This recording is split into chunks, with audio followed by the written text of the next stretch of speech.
Année académique 2015-2016 en Côte d'Ivoire, bientôt la rentrée des classes. Et pour rehausser le niveau des apprenants, faut-il avoir recours aux répétiteurs? On en parle en début de journal. Cap sur Bingéville, la commune a accueilli récemment la première étape de la sélection au concours Star Tress International, 5 candidats retenus. Enfin, l'homme moderne a un cousin lointain.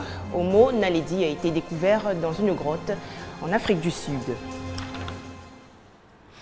Bonsoir à tous et merci d'être aussi nombreux à suivre RTI 2.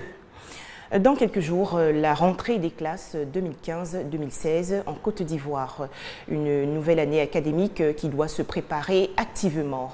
Mais tous les ans, c'est la même préoccupation pour certains parents. Doivent-ils avoir recours aux répétiteurs pour rehausser le niveau de leurs enfants? On en parlera dans nos prochaines éditions. Autre actualité. Comment lutter efficacement contre les fluctuations des prix de l'anacarde en Côte d'Ivoire? Comment également mettre fin à la concurrence déloyale? Le syndicat national des acheteurs d'anacarde a planché récemment sur ces questions. La rencontre s'est tenue à Bouaké, dans la région du Béké.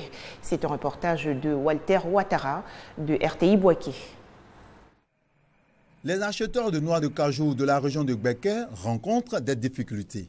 Au nombre de celles-ci, la concurrence déloyale et la fluctuation des prix. C'est pour aider les membres de cette corporation à trouver des solutions qu'une délégation du syndicat national des acheteurs d'anacarde a initié une rencontre au marché de Gros de Bouaké. La rencontre a permis aussi de renforcer les capacités en gestion et en comptabilité simplifiée des membres des associations d'acheteurs d'anacarde de Bouaké. Diarasouba Mamadou, président du dit syndicat, invite les acheteurs de noix de cajou à adhérer massivement à cette fêtière pour une lutte plus efficace. Nous sommes ici à Bouaké pour pouvoir mettre en place un bureau local. Nous voudrions que tout le monde vienne nous joindre à mener ce combat. Nous avons besoin vraiment de l'appel de tout le monde, nous avons besoin du soutien de tout le monde. Nous voudrions que les gens viennent massivement s'inscrire à ce syndicat pour pouvoir mener de l'action efficace. Nous voulons qu'il y ait une stabilité des prix. Avec le nouveau processus et la nouvelle cellule qui a été mise en place, qui est le CCA, la première année, on a eu un résultat escompté. Mais la deuxième année a été vraiment une année très propice pour nous. Et donc nous venons pour montrer l'importance de la création de ce syndicat et quelles sont les actions que nous devons mener. Le syndicat des acheteurs d'anacarde de Côte d'Ivoire compte étendre cette initiative dans les autres régions productrices de la noix de cajou du pays. Toujours à Bouaké, l'artisanat était récemment en honneur. C'était lors de la deuxième édition de la semaine d'exposition artisanale de la Chambre régionale de métiers du district de la vallée du Bandama. Plus de 200 artisans ont montré leur savoir-faire. On retrouve Walter Ouattara de RTI Bouaké. L'impact de l'artisanat dans l'émergence de la Côte d'Ivoire à l'horizon 2020, tel est le thème de la deuxième édition de la semaine d'exposition artisanale de Bouaké. L'objectif de cette semaine est de faire non seulement la promotion des produits artisanaux du district de la vallée du Bandama, mais aussi du reste du pays. À la cérémonie de lancement, Ouattara Siaka, président de la Chambre régionale de métiers, a sollicité l'appui des différents bailleurs pour le financement des activités et le renforcement des capacités des artisans. L'artisanat a beaucoup évolué. Et aujourd'hui, les maîtres artisans vraiment ont besoin de formations qualifiantes. J'aurais souhaité aussi que les artisans soient appuyés par des structures financières. Parce que quand on n'a pas les moyens, c'est compliqué. En présence des autorités administratives, politiques et coutumières de Bouaké, le parrain de cette deuxième édition et le représentant de la tutelle ont promis apporter leur soutien aux artisans de la région de Bouaké. Tout part de l'artisanat.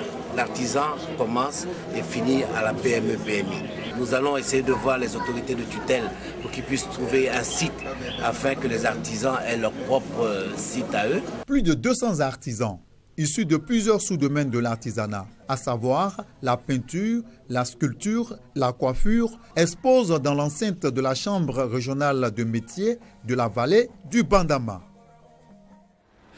Retour dans le district autonome d'Abidjan, un concours pour soutenir et promouvoir les métiers de la coiffure, notamment les tresses. La première étape des sélections au concours Star Tress International s'est déroulée récemment à Bingerville. 5 candidats ont été retenus pour la finale prévue en 2016. Mairie de Bingerville. Le concours Star Tress International démarre dans 2 heures et les candidates sont à l'œuvre. Tout aussi confiantes les unes que les autres, elles veulent mettre toutes les chances de leur côté. Je suis venue participer au concours Star Tress. On appelle ma coiffure tout mèche. Ce qui va faire la différence, c'est mon modèle que je vais présenter. Je n'ai pas gagné selon ma coiffure. Ma voici la coiffure Azonto. 21 candidates vont se succéder sur le podium pour montrer l'originalité des tresses et leur esprit de créativité.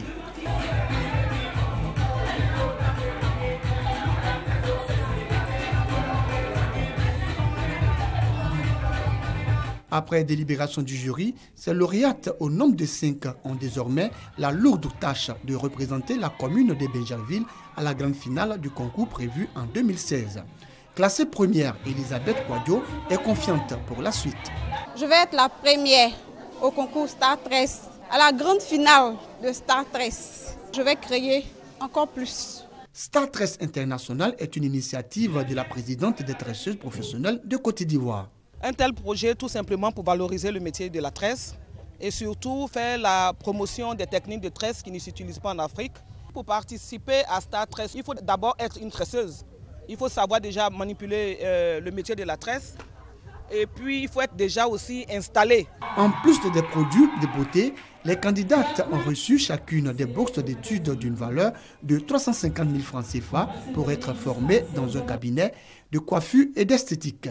Prochaine étape, la commune de Cocody en octobre prochain. Des précisions de Koné Pargasoro et Christelle Nda. Un nouveau président à la tête de l'Union nationale des pharmaciens privés de Côte d'Ivoire. Le docteur Ouattara Hyacinthe est désormais le dirigeant de cette institution. La passation de charge s'est déroulée récemment dans la commune de Cocody.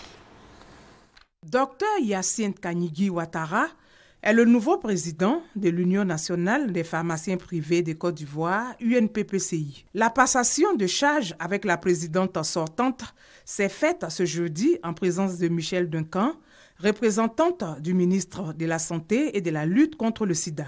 Docteur Christine Kouamélan passe le témoin au docteur Hyacinthe Kanyigi Ouattara. Je souhaite bon vent à docteur Kanyigi, à toute son équipe, beaucoup de courage. Je lui ai promis que nous serons quand même à côté de cette équipe-là pour la conduite de la profession. Parce qu'il y a pas mal de doyens qui ont une certaine expérience. Je ne suis pas la seule. Mais je pense que le docteur Kanyigi sera bien conseillé et bien soutenu pour les prochaines batailles de la profession. Conscient des nombreux défis qui l'attendent, le nouveau président de l'Union nationale des pharmaciens privés de Côte d'Ivoire, UNPPCI, entend compter sur le soutien de tous les pharmaciens pour relever ces défis. Depuis le 4e congrès, c'est vrai que c'est aujourd'hui de la passation officielle, mais nous avons travaillé. Nous avons vraiment toujours bénéficié de l'appui de l'équipe qui sort. Nous ont vraiment accompagnés et moi je ne vais vraiment pas lésiner sur ce vivier-là qui nous permettra bien sûr donc d'avancer. Celui qui te précède dans une chambre noire voit forcément plus clair que toi. Donc nous avons toujours besoin de l'expérience des anciens. Le docteur Hyacinthe Kanyigi Ouattara a été élu président de l'Union nationale des pharmaciens privés de Côte d'Ivoire à l'issue du 4e congrès ordinaire qui s'est tenu les 21 et 22 mai derniers. Un reportage de Nou Sangaré et Grace Kando. On poursuit avec l'investiture de la présidente de la plateforme interconfessionnelle des femmes de Côte d'Ivoire. L'installation de Adja Fofana Mariam a eu lieu récemment dans la commune du Plateau, en présence des autorités politiques et religieuses. La plateforme interconfessionnelle des femmes de Côte d'Ivoire veut promouvoir la paix et le dialogue entre les différentes religions du pays. Mariam Koulibaly Fofana est la première présidente de la plateforme interconfessionnelle des femmes de Côte d'Ivoire. Elle a été investie au cours d'une cérémonie à la salle Emmanuel Dioulo du district autonome d'Abidjan, en présence de plusieurs autorités religieuses et politiques. Sa mission, entre autres, promouvoir la culture de l'amour, du respect des différences et de la concorde entre les populations. Nous avons créé ça pour briser le mur de méfiance entre les femmes du Sud et du Nord, les femmes de l'Est et de l'Ouest, et les femmes chrétiennes dans l'ensemble et les femmes musulmanes, et toutes nos sœurs vivant sur la terre de la Côte d'Ivoire. Cette cérémonie a été aussi l'occasion pour le père Éric Norbert Abékan et l'imam Sissé Djigiba Abdallah d'entretenir l'assistance sur le thème « Femmes de Côte d'Ivoire unies dans une plateforme interconfessionnelle pour la paix, l'unité et la cohésion sociale ». Les deux guides religieux ont demandé aux femmes de transmettre la sagesse à leurs époux. Ils ont prôné la cohésion sociale et la paix entre les religions. Dans notre monde, nous parlons des écoles de guerre. Et cette plateforme interconfessionnelle, pour moi, est une école de vie. Et la femme est porteuse de vie. Et désirer se mettre ensemble, faire tomber les barrières, faire tomber les murs, pour moi, c'est bénéfique. Et pour notre pays, et partant pour l'Afrique. La plateforme interconfessionnelle des femmes de Côte d'Ivoire regroupe toutes les obédiences religieuses. Son bureau exécutif est composé de 18 membres, dont 3 vice-présidentes. Des précisions de Herman Niamien et Patrick Assamoah. Une découverte remarquable en Afrique du Sud. Des chercheurs internationaux ont trouvé une espèce de genre humain jusqu'ici inconnue en déterrant dans une grotte des ossements de 15 hominidés. Ce spécimen a été baptisé Homo naledi et classé dans le genre Homo auquel appartient l'homme moderne. À tour de rôle, ils embrassent le crâne. Un crâne qui pourrait être celui d'un cousin lointain. Je suis ravi de vous présenter une nouvelle espèce du genre humain. Une nouvelle espèce au sein de notre propre genre. Une espèce que l'on va appeler Homo naledi. Naledi voulant dire étoile. Homo naledi, de son nom de baptême. Cette ancienne espèce humaine a été trouvée dans une grotte extrêmement difficile d'accès à Maropeng, dans la région de Johannesburg. Avec une taille de 1,50 m pour 45 kg, certains aspects de Homo naledi, comme ses mains, ses poignets et ses pieds, sont très proches de l'homme moderne. Son petit cerveau et la partie supérieure de son corps sont plus proches du groupe préhumain, les Australopithèques. Cette découverte pourrait permettre d'en savoir davantage sur la transition d'il y a 2 millions d'années entre l'Australopithèque primitif et le primate du genre Homo, notre ancêtre. Depuis des années, le berceau de l'humanité, site classé au patrimoine de l'UNESCO, constitue une véritable mine d'informations sur nos ancêtres et donc un trésor pour les archéologues et les paléontologues. Des explications de Thomas Guessambi. L'Éthiopie s'industrialise progressivement. La preuve, des entrepreneurs spécialisés en nouvelles technologies ont ouvert un espace dédié à l'innovation à Addis Abeba, la capitale. Le soleil se couche sur la capitale éthiopienne Addis Abeba. Ces jeunes entrepreneurs se sont réunis pour le lancement de X-Hub, un espace de travail où des ingénieurs créent les premières applications mobiles du pays et dirigent des sociétés liées aux nouvelles technologies. La capitale compte maintenant 3 incubateurs informatiques. L'idée, offrir une formation aux jeunes qui souhaitent démarrer leur propre entreprise. Dans les universités éthiopiennes, 70% des étudiants s'orientent vers les sciences et les technologies. L'Éthiopie a tout pour voir rapidement décoller ce secteur. Aujourd'hui, tout le monde veut être chef d'entreprise. Tout le monde veut créer quelque chose de nouveau. Ils veulent entreprendre. Et avec le taux de chômage et le nombre de jeunes diplômés, il n'y a pas assez d'emplois. Il y a donc vraiment de la place pour innover et entreprendre. Malgré cet engouement pour l'innovation, créer sa propre entreprise reste difficile en Éthiopie. Florian Monderscheid gère ICE Addis, une autre pépinière dans la capitale. Il a vu plusieurs startups s'écrouler face aux démarches administratives fastidieuses. Enregistrer sa société peut prendre jusqu'à 1 mois. Autre problème, le manque d'argent. Les investisseurs éthiopiens restent timides face à un secteur encore méconnu et le gouvernement impose des restrictions aux investisseurs étrangers. En ce moment, il est toujours difficile de trouver des investisseurs parce qu'il n'y a pas de modèle ou de cadre juridique pour le capital risque. Et je crois qu'une fois que le système bancaire s'ouvrira un peu, on verra un boom dans la création de start-up et dans le développement technologique. Felag Segei, un entrepreneur américain d'origine éthiopienne, a pu trouver des financements pour lancer le premier service de livraison de repas en ville. Mais pas facile de gérer une entreprise qui s'appuie sur une application mobile dans un pays où Internet et les réseaux téléphoniques sont très instables. Felag est tout de même confiant. Il sait que les nouvelles technologies ne sont qu'à leur balbutiement dans le pays.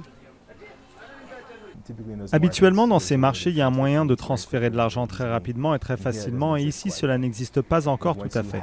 Je pense qu'une fois qu'il y aura un moyen pour les entrepreneurs de faire de l'argent grâce aux technologies, vous allez voir un changement très très vite. Aujourd'hui, plus de la moitié des pays africains ont au moins un incubateur de technologie. Sur le continent, les investissements dans ce secteur ont plus que doublé l'an dernier. Et si la scène technologique en Éthiopie est encore derrière celle de ses voisins, ces jeunes entrepreneurs espèrent être les pionniers d'une nouvelle ère pour le pays. Et c'est la fin de cette édition. Merci à tous ceux qui nous suivent sur RTI2. À demain.